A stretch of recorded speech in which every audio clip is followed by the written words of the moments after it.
Yesu ashimwe, itorero ry'Imana dusangiye gucungurwa muri Yesu Kristo. Ndabasuje mwese, amahoro y'Imana abe muri mwe, kandi mbifuriza kugira umunsi mwiza. Nubwo imeze gutyo bwose, nubwo ibihe bitoroshye, ariko ntabwo badufite.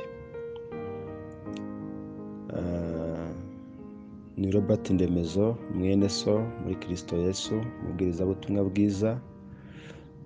Nkaba ngiriye ubuntu n'Umwami wacu Yesu Kristo kugira ngo ntambutse ijambo rye cyangwa se ubutumwa yampaye uyu munsi, ndetse ngira ngo nsaba Umwuka Wera abane nanjye kugira ngo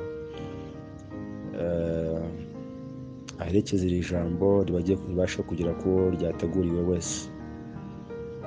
Muranyemera rero dusenga Imana tubone kuganira ijambo ry'Imana. Mana yanjye, Mana ishobora byose, uri Imana nziza yo kwizerwa n'imbabazi, uri Imana idakiranirwa, uri Imana y'urukundo. Ndagushimiye ko ukomeje kunkoresha muri iyi minsi itoroshye kugira ngo nkomeze kuganiriza abantu bawe ijambo ryawe. Nubwo ijambo rikomeje kuba ingume, nubwo ibihe bitoroshye, nubwo insengero zifunze, ariko insengero z'imitima yacu zirafunguye. Ndagira ngo rero nkubere igikoresho ukoresha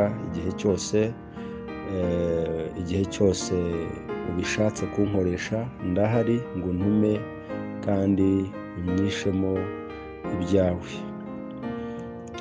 Rero ndagira ngo ubane nanjye aka kanya kuva ntangiza nsoje. Amagambo ngiye gusoma ntabwo nyasobanuza amagambo ava mu bwenge bw'abantu, ahubwo ndasobanuza iby'umwuka, kuko iby'umwuka bigiye gusobanuzwa iby'umwuka bindi. Girira neza rero, kandi ikimpagaritse n'imbaraga z'umwijima n'imbaraga z'abadayimoni, nyemerera umuntu wese Uwiteka uvugane nawe muri iri jambo, kandi umugirire neza mu izina rya Yesu. Ibyo mbasabiye rero nanjye nisabira ku bwa Yesu Kristo umucunguzi wacu, nsabye twizeye, amen amen.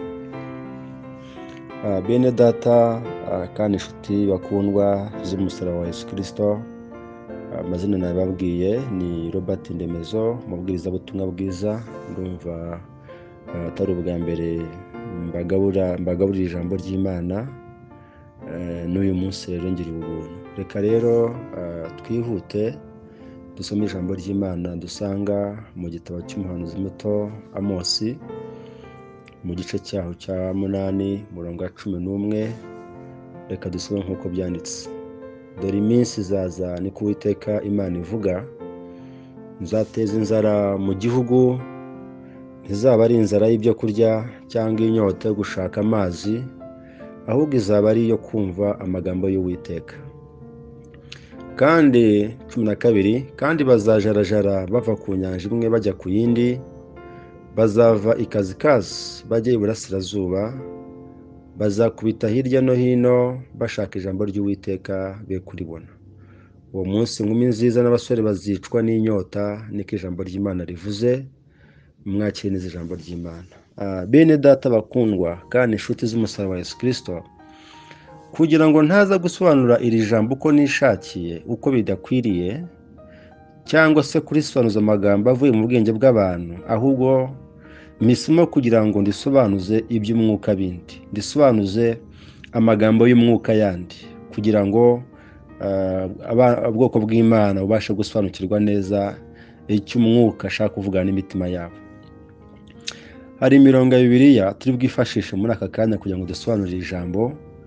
Turaza gusoma mu butumwa bwiza bwa Yesu Kristo bwanditswe na Matayo, igice cyaho cya 16, uhereye ku murongo wa 8 kugera kwa 12.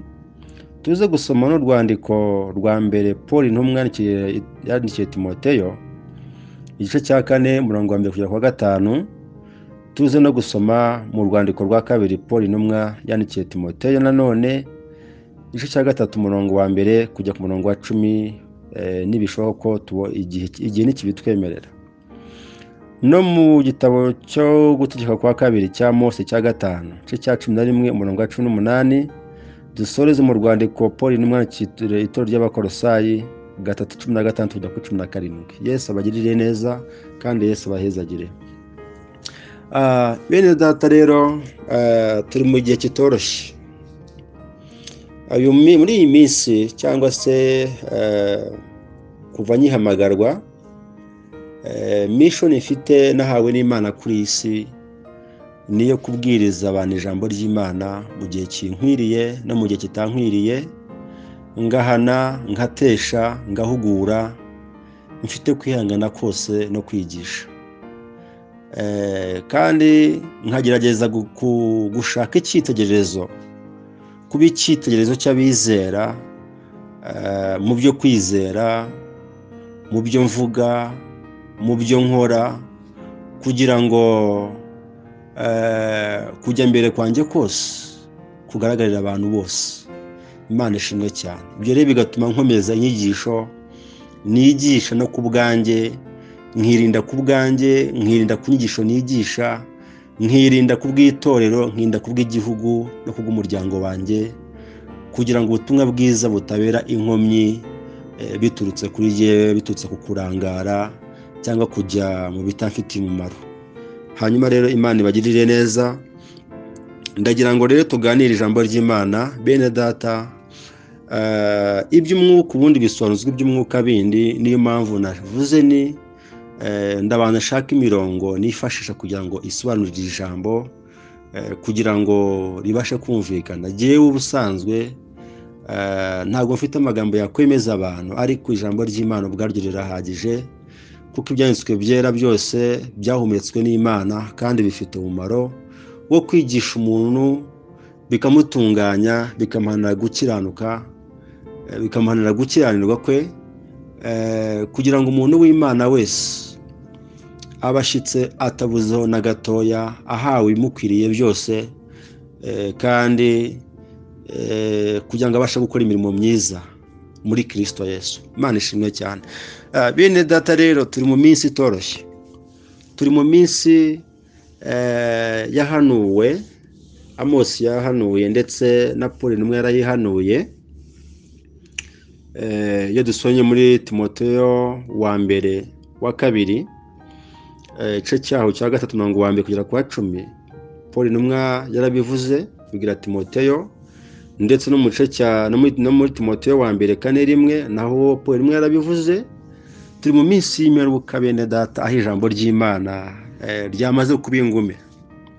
Mu gihe nk'iki corona virusi yugarije isi, mu gihe nk'iki nongere mbibutse ko turi buganire ku nsanganyamatsiko ivuga ngo inzara n'inyota by'ijambo ry'Imana ntibikwiriye gutuma abantu bagotomera ibyo babonye byose. Inzara n'inyota by'ijambo ry'Imana ntibikwiriye gutuma abantu bagotomera ibyo babonye byose. Imana idufashe kandi Imana itugirire neza. Turi mu gihe kitoroshye bene data. Corona itinze mu gihugu, corona itinze ku isi, itinze muri Afurika no ku yindi migabane igize isi.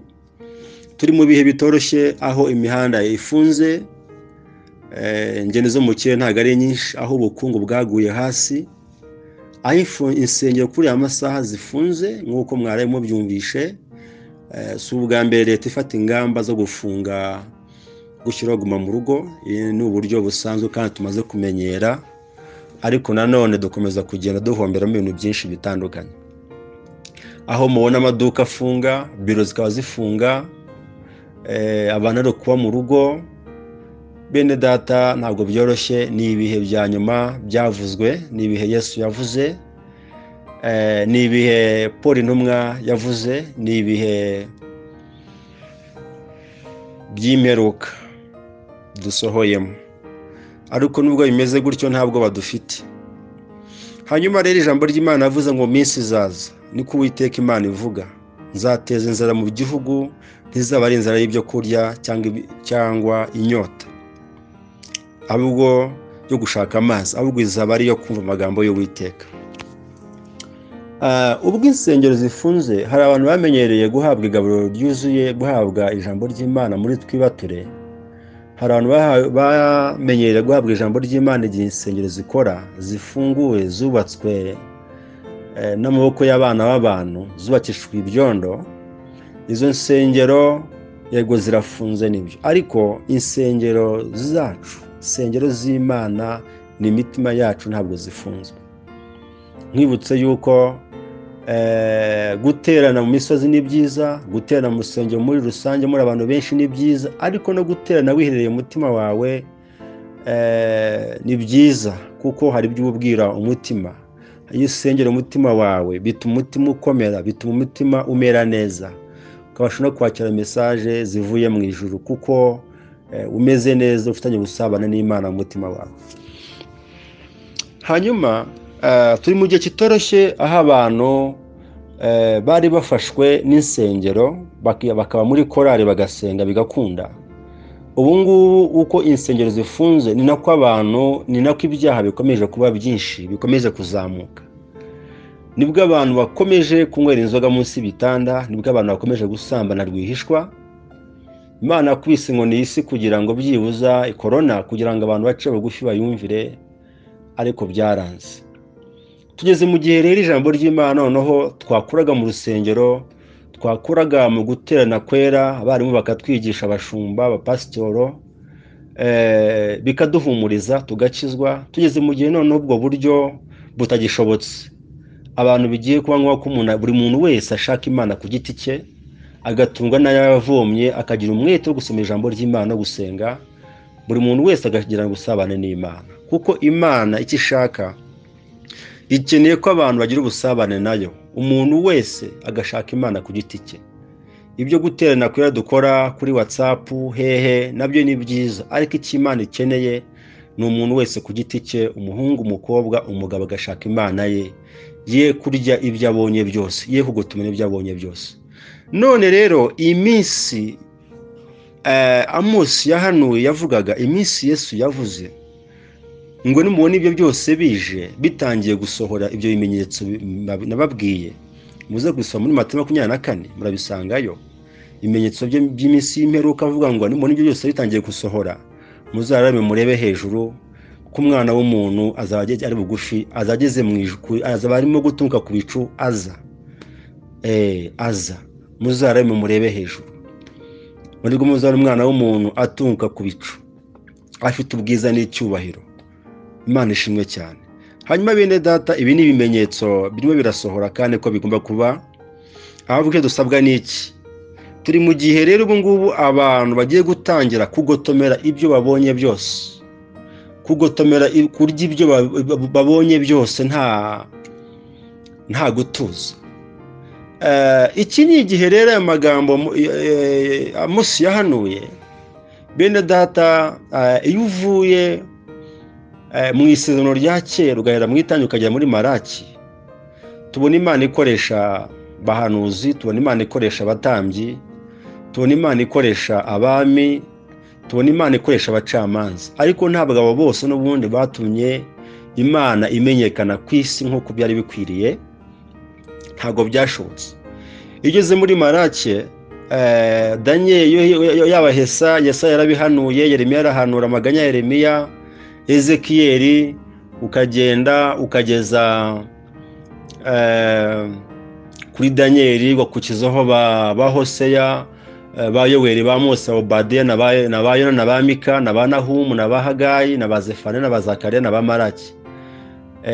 Abo bose mbabwiye, na ba Nahumu, na ba Habakuki, bahanuye iyi minsi yarahanuwe, barahanuye bishoboka. Ariko Imana yarabakoresheje kugira ngo babwire abantu bumve, bareke ibyaha byabo, bahindukire bakorera Imana neza, bamenye Imana nk'uko bikwiriye. Ariko ntabwo byatumye abantu bamenya Imana, ahubwo bakomeje kwimura Imana, bakomeje gusenga ibigirwamana, bakomeza gusambana, bakomeza kwiyononesha ingeso z'abanyamahanga, bakomeza kwiyangiza, bakomeza kwivanga n'ayandi mahanga, birakaza Imana. Imana ibona ko icyatumye iri mu muntu ntabwo kigezweho. Umuntu yaremeye kugira ngo ahimbaze Imana, ayiramye mu kuri no mu mwuka. Ariko Adamu amaze kugwa, ntabwo umugambi w'Imana wahise uba achieved. Nubwo haje kuza Adamu wa nyuma ari we Kristo, muri Kristo umwami wacu, kugira ngo umwizera wese noneho abashe gukora ibyo gukiranuka, abashe kugenda mu bitunganye, abashe gukora ubushake bw'Imana. Ahangaha Imana yashicitse imyaka 400. Igeze muri Maraki, Imana imaze kubona ko abo isezerano rya kera ryose ntacyo rimaze, ntacyo ryakoze ku cyifuzo cyaryo. Imana iceceka imyaka 400 iri muri project, mu mushinga noneho uko ikwiriye gushyiraho isezerano rishya, igasezerana n'abantu noneho mu mitima yabo, ikaryandika mu bwenge bwabo, ikaryandika mu mitima yabo, ibikoresheje gutanga umwana wayo. Biravuga ngo Imana iceceka imyaka 400, nta muntu n'umwe ugira iyerekwa, nta muntu n'umwe ugira inzozi, nta muntu n'umwe ugira ihishurirwa ahabwa n'Imana, nta n'ubuhanuzi. Imana iraceceka, iri mu mushinga gusa wo gutegura uburyo ikwiriye gucungura umuntu. Imana ishimwe cyane. Yavuze ati ntabwo umuntu wanjye akwiriye guheranwa na Satani, ntabwo umuntu wanjye akwiriye gupfa uko yishakiye agaheneberezwa na Satani kandi umugambi wawe utaragerwaho, ntabwo byakunda.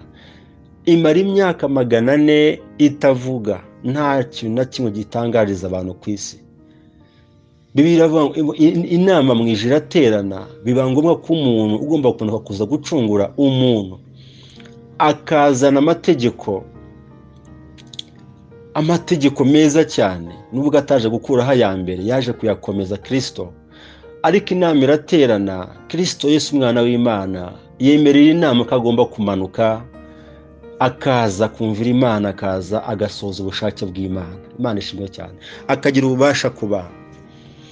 Araza asanga imyigishirize y'abafarisayo, yabaye imyigisho y'abafarisayo, tuza kuhagera.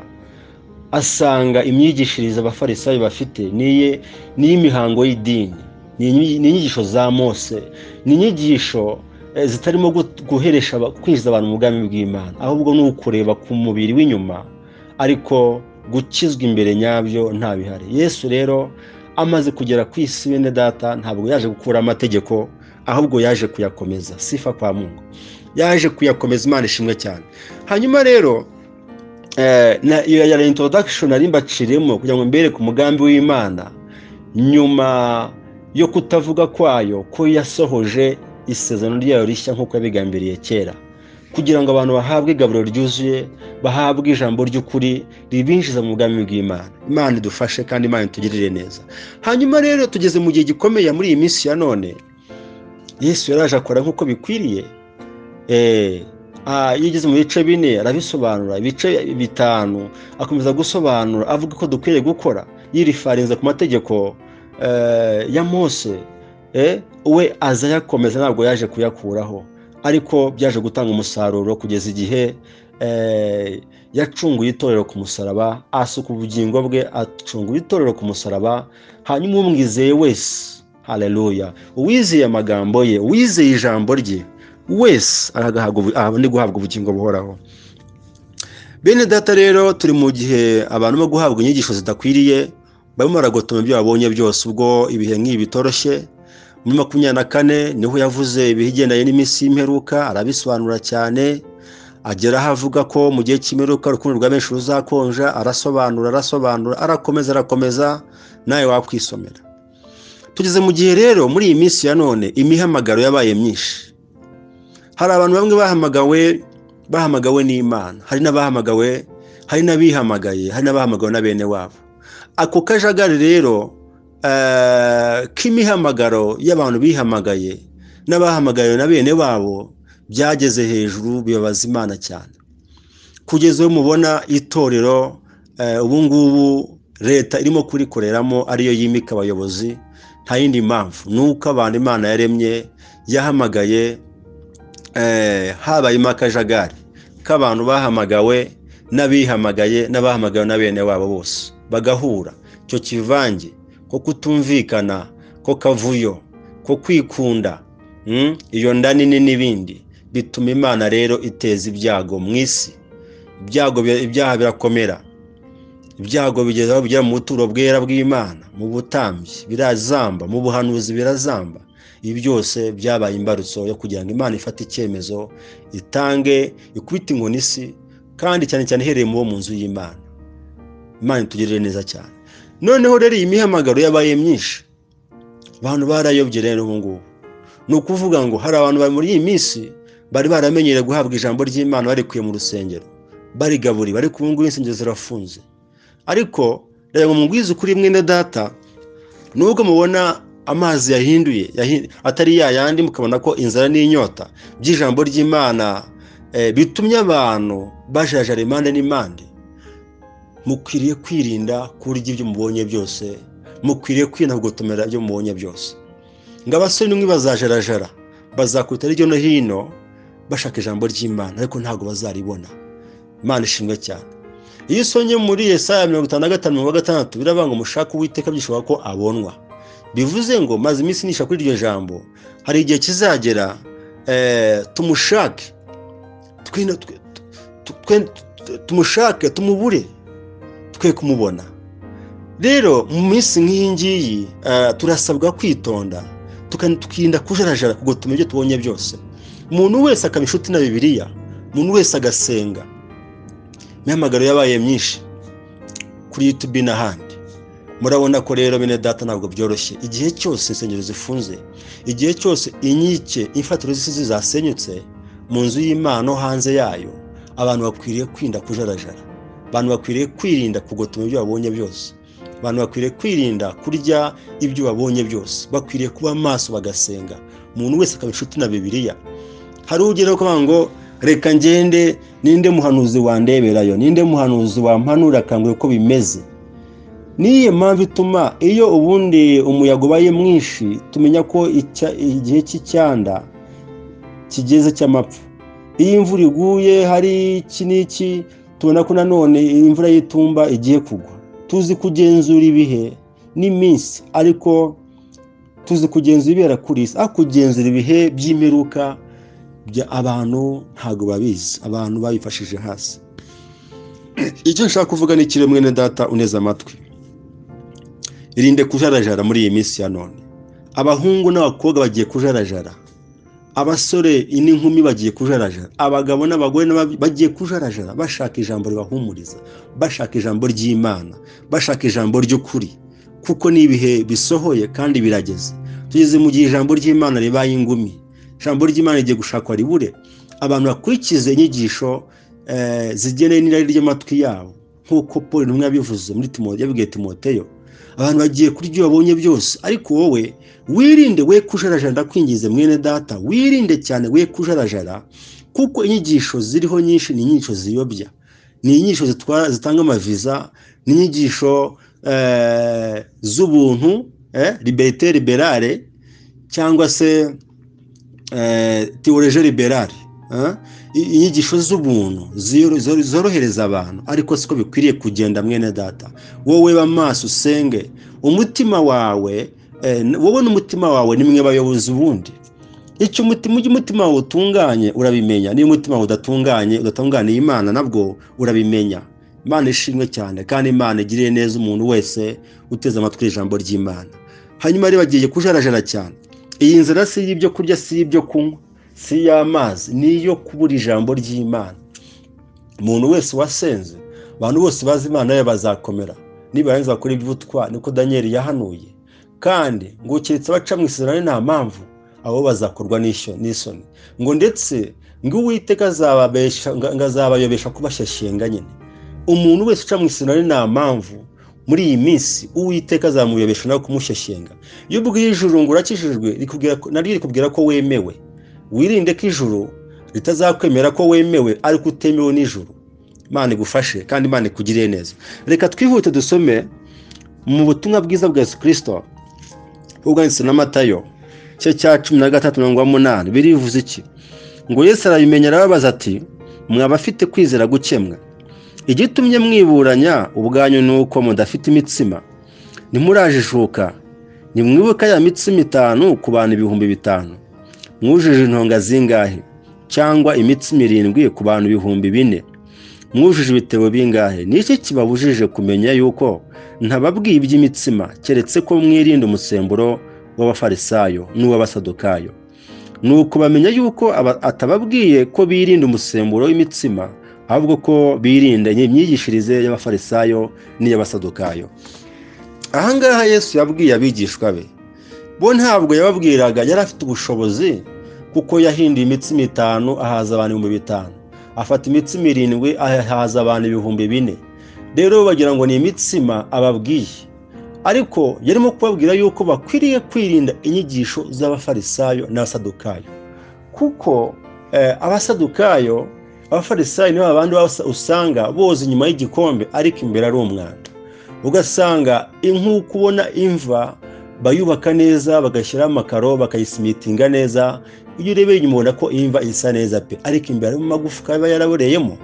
rero Yesu yaje kugira ngo ace imyigishirize y'abafarisayo akimara kugera ku isi, kugira ngo yigishe inyigisho nzima zikwiriye zitari ubuyobe.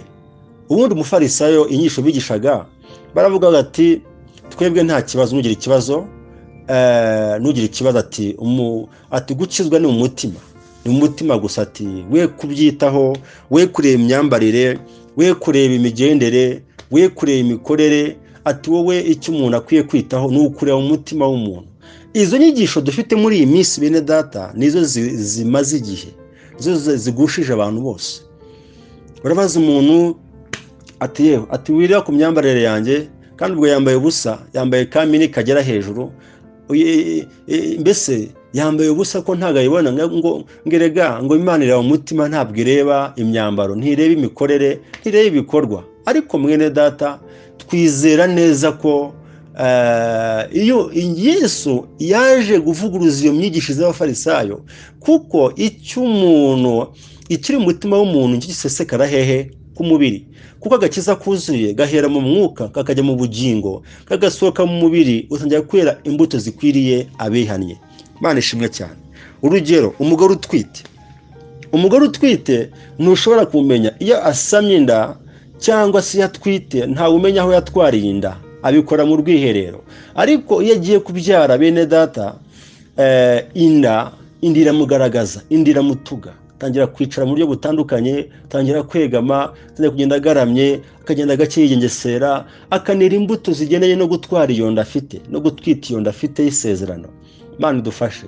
Rero ko inda udashobora kuyihisha wayitwite, ari igutegeka imigendere n'imyambarire n'imikorere n'imivugire, ni nako umuntu wese wakiriye Kristo urimo ijambo ry'ukuri niryo rimuyobora, si uriyobora, ahubwo niryo rimuyobora, rimutwara aho rishaka nuko rishaka. Yesu rero cyamuzanye ku isi, cyatumye Imana imanura Yesu ku isi mu isezerano rishya, byari kugira ngo ahinyuze imyigisho y'ibinyoma, myinshi abafarisayo, ayikureho, yimike ijambo ry'ukuri. Umwizera wese wizera ijambo rye, kuko niyo mutsima w'ubugingo, niwe soko y'ubugingo, umuntu yo ntagira inyota iteka. Uwo mwizera wese abasha guhabwa ubugingo buhoraho. Cyo kintu cyazanye Kristo, kugira ngo Kristo acungure itorero ku isi.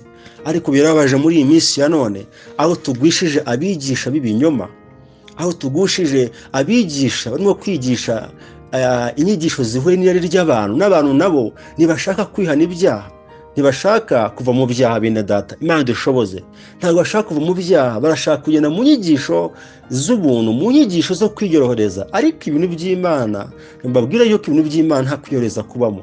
Iyo uyoroheje agakiza, gukizwa, ubu umufashe umusaraba wawe Yesu yaguhaye ukawucamo ibice, uwugabanyije, ukwiye kuwikorera nk'uko bikwiriye, ntukwiriye kuwugabanya. Imana idufashe kandi Imana itugirire neza. Iyi myigishirize y'ibinyoma nigwiye mu isi, gihe cy'imperuka ngo hazabaho imyigishirize myinshi itandukanye y'ubuyobe kandi iyobya abantu, ngo Yesu yayimariye, yabisoreje ku musaraba. Inyigisho z'ubuntu zatwaye abantu bose. Abandi barigisha inyigisho z'ibitangaza, z'imitobe, kugira ngo babashe kubona views kuri YouTube, babone views, babone subscribers. Ni ibihumuriza gusa. Ariko bene data, cyangwa mbabwira ngo amahoro ntayahari. Nta mahoro ariho, ni kuwiteka avuga. Nta mahoro y'abanyabyaha, ni kuwiteka avuga. Isi igeze mu gihe cyayo, irimo irarangira. Ariko abanyabwenge barimo barezwa muri iyi minsi, barimo baratunganywa, bakishwa mu ruganda. Ariko n'ababi nabo bakomeje gukora ibyaha, bakomeje gukora ibibi. Mwene data unyumva, reka kugotomera. Niba waramenye Imana neza, reka kugotomera ibyo ubonye byose. Mwene data, humura, garuka, Kristo agufitiye, acyagukeneye, acyagushaka. Nubwo imihamagara ari myinshi bene data, nubwo imihamagaro ikomeje kuba myinshi iyobya, ariko uhagarara neza mu byo yize ntajarajare azabasha kurokoka ibyago bigiye gutera isi. Hanyuma rero mu gihe cyose imiryango ifunze, insengero zifunze, bizinesi zifunze, mu kazi hose byanze, ntabwo byoroshye, ibintu birakomeye bene data. Dukwiriye kwirinda abazi Imana yabo, bakwiye kwirinda kurya ibyo babonye byose, bakwiriye kujarajara bashaka ubuhanuzi butandukanye, bashaka inyigisho zibereye amatwi yabo, bakwiriye gutuza, umuntu wese agashaka Imana ku giti cye, umuhungu n'umukobwa, umugabo umusore, abatambyi bagashaka Imana ku giti cyabo, bagasobanuza Imana, bakamenya impamvu y'ibi ngibi. Imana ishimwe cyane, bagashaka n'umuti, Imana igakiza igihugu, Imana ihabwe icyubahiro kandi tugirire neza. Reka twumve icyo Timoteyo yabivuzeho, Paul intumwa yabivuzeho abwira Timoteyo, igice cyawo cya 4 murongo wa 1 kugera ku wa 5. Ariko umwuka avuga yeruye ati, mu bihe bizaza bamwe bazagwa bave mu byizerwa, bite ku myuka iyobya n'inyigisho z'abadayimoni, bayobejwe n'uburyarya bw'abigisha b'abanyabinyoma, bafite inkovu z'ibyaha mu mitima yabo nk'iz'ubushye, babuza kurongorana, baziririza ibyo kurya Imana yaremye, kugira ngo abizera bakabimenya ukuri babirye bashima, kuko iby'Imana yaremye byose ari byiza, ntiharimo icyo gutabwa iyo cyakiranywe ishimwe, kuko kiyezwa n'ijambo ry'Imana no gusenga. Bene data, ibi ni ubuhakanyi bwo mu minsi y'imperuka Paul intumwa yabwiraga Timoteyo. Mu bihe bizaza abantu bazagwa bave mu byizerwa, abantu bazagwa bakurikiza imyuka iyobya, bakurikiza inyigisho z'abadayimoni, abantu babuzanya kurongorana, baziririza iby'Imana yaremye, bavuga ngo nta gaciro bifite, bafite ishusho yo kwera ariko bakana imbaraga zako. Imana idufashe kandi Imana itugirire neza. Ugasanga umuntu ikintu cyose iyo cyejwe no n'ijambo ry'Imana no gusenga kiba gihumanutse, nta kintu na kimwe Imana yaremye cyo gutabwa muri iyi minsi. Ariko ibi bihe Paul intumwa yavuze ni ibihe byo mu minsi y'imperuka, ni ibihe byo mu minsi y'imperuka bene data. Ariko imperuka izaba itaraza. Yesu yarabisobanuye muri Mariko 13 murongo wa 1 ugakomeza, agaza ibimenyetso byo kumva ku Yerusalemu n'ibimenyetso byo kuza k'Umwana w'umuntu. Yarabisobanuye ko tuzabona inyenyeri zo mu ijuru zinyeganyega, izuba rikijima, ukwezi nikuve, inyenyeri zo mu ijuru zikagwa hasi ku butaka. Nubwo tuzabona ng'imbaraga zo mu ijuru zikanyeganyega, isi igahinda umushyitsi, nubwo tuzabona ko Umwana w'umuntu atutse ku bicu aje gutwara itorero. Imana ishimwe. Nubwo tuzabona Umwana w'umuntu aje ku isi aturutse ku bicu n'abamarayika yambaye ubwiza n'icyubahiro cye. Imana ishimwe cyane, aje kwimika ubwami bwa 5 budahinyurwa bw'iteka ryose. Imana ishimwe cyane. Ariko bene data rero ahangaha turi mu bihe Paul intumwa yavuze rero ko mu bihe bikomeye cyane, turi mu bihe biruhije, turi mu bihe bitoroshye na gatoya, aho abantu baziririza iby'Imana yahumanuye. Bigezemo rero, bigeze mu bihe abantu bahumanya iby'Imana yaremye, bahumanya ibiti, bahumanya ibintu byose, bahumanya bagenzi babo. Ibintu Imana yaremye abantu bamwe barabihumanya uko bashaka. Iyi ni iminsi rero idakwiriye kubatera ubwoba, ahubwo nubona bisohoye wowe urebe mu ijuru, aramurebe mu ijuru, kuko igihe cyo kuza k'Umwana w'umuntu gisohoye. Iyo usomye mu rwandiko rwa 2 yandikiye Timoteyo ibice 3 murongo wa 1, uhasanga ibintu 20 yabwiye Timoteyo ngo menye yuko mu minsi y'imperuka hazaza ibihe birushya, kuko abantu bazaba bakunda impiya, birarira, bibona, batukana, batumvira ababyeyi babo, indashimwa, batarabera, badakundana babo, batuzura, babeshyerana, batirinda, bagira urugomo, badakunda ibyiza, bagambana, ibyigenge, bikakaza, bakunda ibanezeza gukunda Imana yabo, bafite ishusho yo kwera ariko bahakana imbaraga zako. Abameze batyo ujye batera umugongo. Ngo 6 ngo kuko muri bo harimo abagabo bomboka mu mazu, bakanyaga abagore, batagira umutima, baremerewe n'ibyaha, batwarwa n'irari ry'uburyo bwinshi, bahora biga ariko ntabwo babasha kugira ubwo bamenye ukuri. Nk'uko Yane na Yambure barwanije Mose, niko nabo bagabo barwanya ukuri. Abo nabo bononekaye ubwenge, badashimwa ku byo kwizera, ariko ntibazabasha kurengaho, kuko ubupfu bwabo buzagaragarira abantu bose nk'uko ubwaba abandi nabwo bwagaragaye. 10 ariko weho wakurikije neza inyigisho zanjye n'ingeso zanjye n'imigambi no kwizera no kwiyumanganya n'urukundo no kwihangana no kurenganywa kenshi no kubabazwa kenshi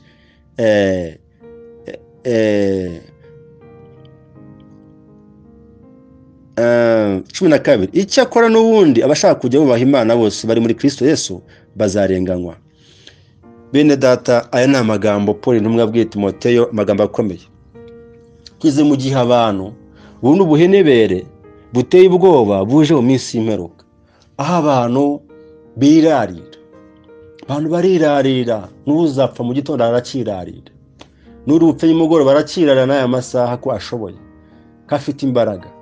Abantu bigize ubwibone, indashima, abantu ntibashima, barangana, urwangano rwabaye rwinshi kuko ubugome bwagwiriye, urukundo rwa benshi ngo ruzakonja, urukundo rwarakonje. Inashima, abantu buzura n'ababyeyi babo, baranga ababyeyi babo, bakunda ibibanezeza aho gukunda Imana yabo. Imana tugirire neza cyane. Kwirarira, ubwibone, ubugambanyi, kugirira nabi, ibyaha nk'ibyo byose bikomeye Paul intumwa yarabisobanuye. Bakunda ibibanezeza aho gukunda Imana yabo, bafite ishusho yo kwera ariko bakana imbaraga zako. Abameze batyo bene data ujye batera umugongo. Ariko weho ku murongo wa 10 niho shaka. Ariko wehoho, we mukobwa, we musore, we mugabo, we mubyeyi, kuko wakurikije neza inyigisho zanjye n'ingeso zanjye.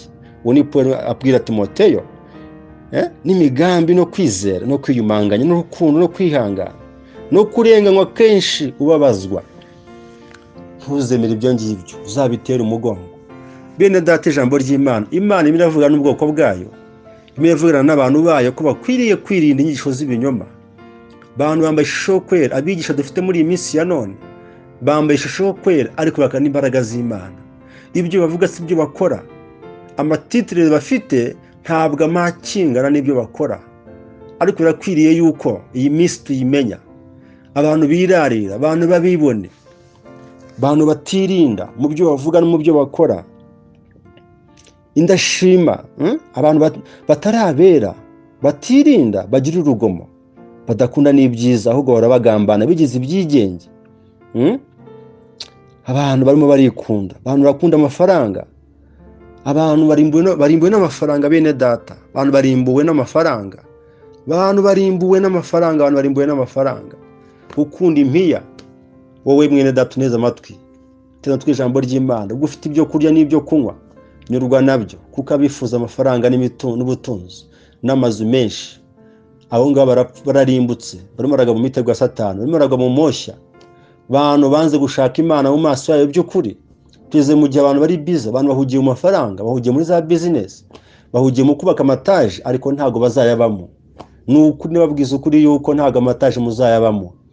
Igihe cyose ukikora ibyaha, igihe cyose wubaka inzu uriganya, ubeshya, wiba, ntabwo uzigera iyo nzu yibamo, ntabwo uzayiboneramo amahoro.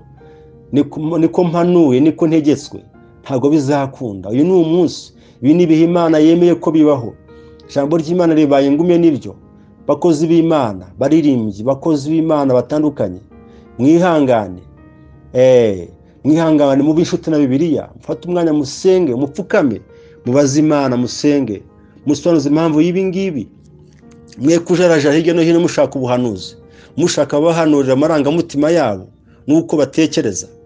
Biravuga ngo yaba umuhanuzi n'umpanuza mwese nzabahana. Nuko Ezekiel yahanuye mu gice 14 murongo waho wa mbere kugera ku wa 6. Uzabisangayo. Umuntu umpanuza wese afite ibigirwamana ashyize imbere y'amaso ye, yanze kureka akabijyana mu mutima, ngo uwo nguwo azapfa ari byo azize, azarimbukira muri byo. Umuhanuzi uza guhanura, uhanura iby'Imana itavuze, Imana igiye guteza imyuka y'ibinyoma ku bahanuzi. Imana igiye guteza umwuka wo kujarajara ku bahungu n'abasore bashaka ijambo ry'ukuri ariko bazaribura, kuko abantu bakeneye inyigisho ziryoheye amatwi yabo. Imana idufashe. Umva ko Timoteyo, kuko intumwa akomeje abwira Timoteyo, yaramubwiye ngo ndagutongerera mu bice 1 ndagutongerera mu maso y'Imana no mu ya Kristo Yesu, uzaciraho iteka abazima n'abapfuye. Ubwo azaboneka aje kwima ingoma ye, ubwiza abantu ijambo ry'Imana. Gira umwete mu gihe kigukwiriye no kitagukwiriye. Uhane, uteshe, uhugure, ufite kwihangana kose no kwigisha. Kuko igihe kizaza batazihangana inyigisho nzima, ahubwo kuko amatwi yabo azaba barya yifuza kumva ibibanezeza, bazigwiza abigisha bahuje n'irari ryabo, kandi baziziba amatwi ngo batumva ukuri. Bazayoba bakurikiza imigambi y'ibinyoma. Mana idufashe kwandika ijambo ry'Imana rivuga. Ariko weho umuhungu n'umukobwa unyumva, teza amatwi ijambo ry'Imana. Ariko weho wirinde muri byose. Wirinde mwami mwene data, wirinde ubusambanyi n'ubusinzi, wirinde ubwesiko n'uburiganya no kubeshya, wirinde kwanuzwa n'iby'isi, wirinde kwivanga n'andi mahanga, wirinde kubwawe no kungisha wigisha mwene data. Haleluya, Imana ishimwe cyane. Wirinde kubw'igihugu, wirinde kubw'itorero, wirinde kubw'umuryango mwami mwene data. Hanyuma ugabure, wemera akarengane, wemere kurengana. Iyi ni iminsi y'imperuka, ni iminsi y'akarengane. Zemere kurengana, Yesu azakuzura ku munsi w'imperuka. Imana ishimwe. Wibuke yuko bene data ko n'intumwa zararenganywe cyane. Ba Paul bapfuye nabi, ba Yakobo, ba Petero na ba Yohana, aho bose bapfuye nabi, bapfuye na rw'agashinyaguro, ariko babikiye ubwami bw'Imana. Nawe wihangane mwene data, we kurya ibyo ubonye byose. Amakuba ye gutandukana n'urukundo rwa Kristo, ibyago n'amakuba biye gutandukana n'urukundo rwa Kristo, mu izina rya Yesu Kristo. Wirinde ubukene, kwambara ubusa no kuburi mu nzu udasohoka, bye gutuma wandavura, bye gutuma urya ibyo ubonye byose, bye gutuma ugotomera ibyo ubonye byose, mu izina rya Yesu Kristo wa Nazareti. Imana ibafashe kandi Imana ibagirire neza. Bye gutuma ubona umwanya wo gusambana, bye gutuma ubona umwanya wo gukoresha umubiri wawe nk'uko utaremewe, bye gutuma ubona ufata wangiza umwanya wawe, urya ruswa, wandavura, kuko wambaye ubusa. Kuko Paul n'umwana cy'itoro ry'Abaroma igice cya 8:31 kuzamuka, ngo sobanukiwe neza ko uhereye 3:6 na 4 ukazamuka 3:5, sobanukiwe neza ko yaba urupfu, yaba ibyago n'amakuba, kijyargo kijyepfo, yaba kwambara ubusa, yaba ubukene, yaba ibyago n'amakuba, yaba gupfa, bidakwiriye kunarukanya n'urukundo rw'Imana mborera muri Kristo Yesu.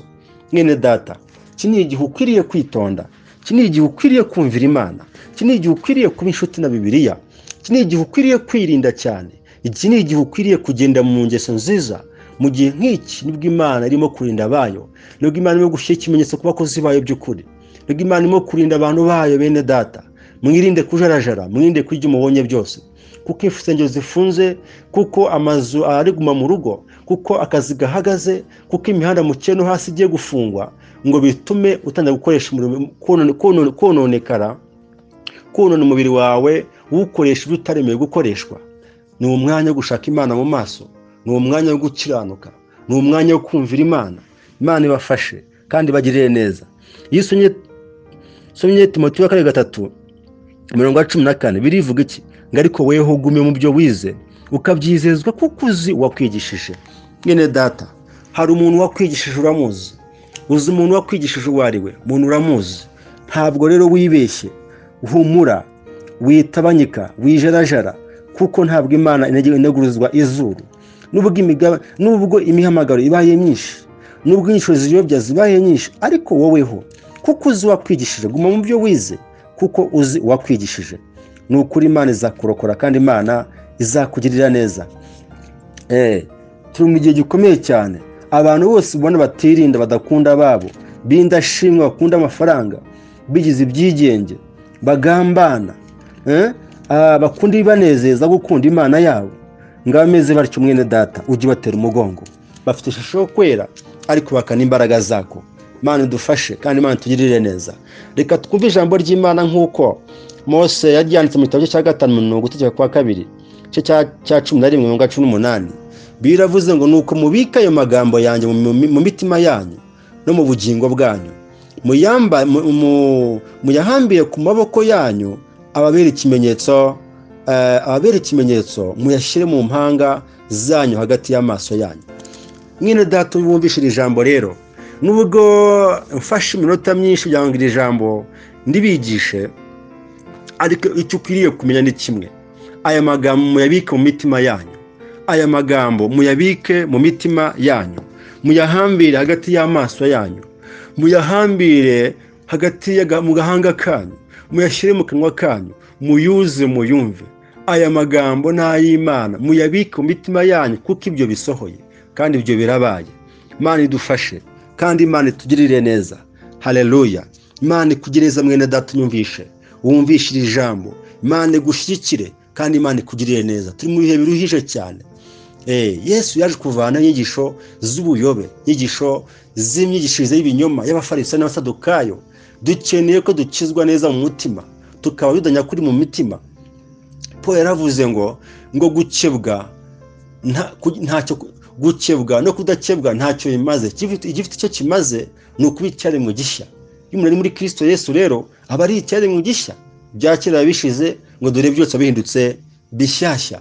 Mwige kubana n'Imana, mwige kubana n'ijambo ry'Imana, mwige gusenga, mwige kwisengesha, kuko maze iminsi Imana imbwira yuko muri Amosi 5 Imana imbwira yuko ibyo kwiririmbira inanga, ibitambo byokeje n'ibitokeje, ibyo ntabwo bikeneye kubyumva. Imana irabirambiwe, irashaka ko gutyanuka kwacu kumeneka kugera hose nk'uruzi rumenetse hasi, kukagera hose. Keneye imanza zitabera ko zigera ahantu hose. Tubohora abantu, tubohora imfubyi n'abapfakazi, tuburanira abarengana. Imana ishimwe. Keneye imanza zitabera Imana. Imana itugirire neza.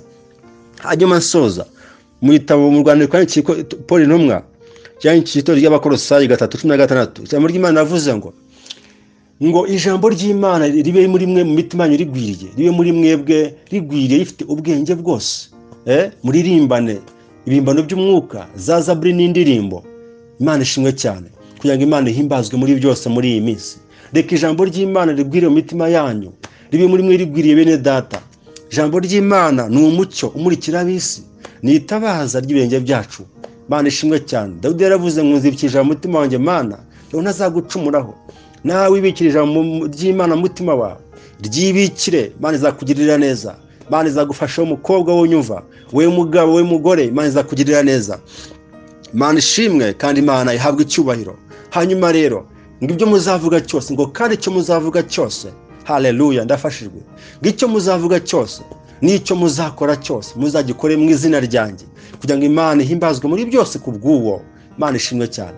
Mwene data, ibyo uvuga byose uyu munsi reka bivugire mu izina ry'Uwiteka, mu izina rya Yesu. Ibyo ukora byose bikoreye mu izina rya Yesu. Ibyo utekereza byose bitekereze mu izina rya Yesu Kristo. Imana ishimwe kandi Imana igufashe kandi Imana igutabare kandi Imana ikugirire neza. Imana ihimbazwe. Tujye gusenga Imana bene data. Yesu yazanywe ku isi nyuma y'uko Imana iceceka imyaka 400 yaje ahindura inyigisho z'abafarisayo, ahubwo avuga ati dore kubaho, ati amategeko ni ayangaya n'abiri. Fata amategeko 10 utashyira amategeko 2. Kundisha Uwiteka n'ubwenge bwawe bwose, n'umutima wawe wose, n'ubugingo bwawe bwose, n'imbaraga zawe zose, kandi ukunde mugenzi wawe nk'uko wikunda. Imana ishimwe cyane. Nta mategeko akomeye kurusha ayandi gukomera kuruta ayo ngayo. Hanyuma rero mwene data, wijya kure, wijya kugendera ku gukenerwa kw'abana b'abantu, wogendera ku ijambo ry'Imana rirakuyobora. Bishote na Bibiliya senga, Imana izakugirira neza kandi Imana izagufasha. Haleluya. Hanyuma rero mu gihe nk'iki ijambo ry'Imana ribaye ingumi, ijambo ry'Imana rigiye kubura mu nsengero zubatswe n'abana b'abantu, mu gihe biro zifunze, mu gihe business zihagaze, mu gihe ingeri zo mu kirere zihagaze, mu gihe ubukungu buguye hasi kubera corona, kubera ibyago byisukira ku isi, byisukira ku gihugu, kubera ibyaha by'abantu byazamutse bikagwira bikagira amatwi y'Imana. Ahangaha Imana ifashe icyemezo cyo gukubita inkoni isi kugira ngo abantu bamenye ubwenge bace bugufiya. Imana igengera igera isezerano rindi n'abantu bayo, irema isi nshya, kuko iyi iriho yayinaniye. Abantu bakomeje gukora ibyaha byinshi, bakomeje urugomo. Rero iherezo ry'abantu ry'abanyabyaha, ry'abapagani n'abanyabyaha bo mu rusengero bakora ibyaha mu turo bwera rikomeje kuza imbere y'amaso y'Imana. Ntago ryakomeza kubyihangana. Wowe rero mwene data, ugikiranuka mu gihe cyawe, ugikora ibitunganye, ugikora iby'Imana ishima, ugikomeje kugenda mu murongo mwiza Imana gushakamo. Fata umwanya ubishuti na Bibiliya usenga Imana iragutabara kandi Imana irakugirira neza. Imana ihabwa icyubahiro. Mu gihe nk'iki ngiki rero ijambo inzara n'inyota by'ijambo ry'Imana bibaye ingumi, ntabwo bikwiye gutuma abantu bagotomera ibyo babonye byose, ngo utangiye kwiyonona, utangiye kwiyangiza, utangiye gukora ibyaha nk'uko ushaka, ubigotomere ubinywe kuko imfatiro zawe zasenyutse. No, ntabwo ari byo. Mushaka Imana, mushaka mu maso h'Imana, mushaka ubwami bw'Imana no gukiranuka, ibintu byose muzabyongererwa. Niko Imana ivuga. Kadusenga Imana. Mana nziza, Mana ishobora byose, ndagushimira kubwira ijambo umpaye Mwami. Reka abantu bose be kujarajara mu bidafite umumaro. Reka abantu bose b'inshuti na Bibiliya, umuntu wese agushake ku giti cye, umuhungu n'umukobwa, kuko imitima yacu nibo bayobozi bacu. Ndakwinginze Mwami, uturinde kwigisha inyigisho zihwe n'irari ry'abantu, ahubwo dukura abantu, duhesha abantu viza ibinjira mu bwami bw'Imana. Ntabwo nubwo insengero zifunze, nubwo ibintu byose byahagaze, ariko insengero z'Umwuka Wera ziracyahari nzima, ziracyakora. Vuba imitima yacu Mwami, ngaba abantu umuntu wese umurinde kandi umugirire neza, utunde kugotomera no kurya ibyo tubonye byose, kuko ijambo ry'Imana ryabaye ingume. Urakoze kubyumvishe, tubye nizeye mu izina rya Yesu, amen.